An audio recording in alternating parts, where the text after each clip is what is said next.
Aksi heroik Sang Jenderal, jalan kaki masuk hutan Papua, bebaskan sandera dan kebal peluru kelompok OPM.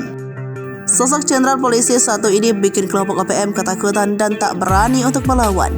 Sosok Jenderal Polisi itu adalah Irjen Matius De Fakhiri yang kini masih menjabat sebagai Kapolda Papua.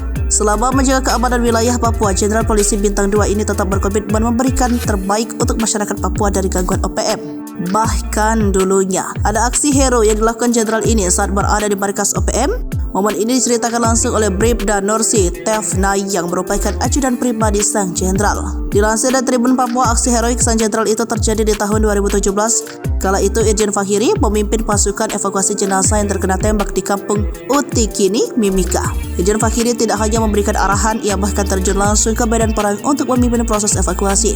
Ia tak gentar meski dikala itu diberondol tembakan oleh musuh, hingga akhirnya Irjen Fakhiri memimpin baku tembak untuk memberi serangan balasan.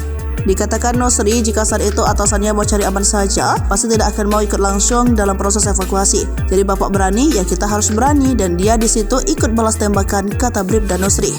Begitu juga saat masyarakat disandera di kawasan Tembagapura Mimika. Bribda Nusri mengatakan Irjen Fakhiri ikut jalan kaki untuk menyelamatkan dengan menenteng pelindung diri dan senjata untuk memastikan evakuasi tersebut berjalan aman. Cerita lain lanjut Nusri saat bersamaan Irjen Fakhiri di zona merah operasi yang mana saat itu diserang oleh kelompok OPM di Kampung Banti 1, Mimika pada 2017.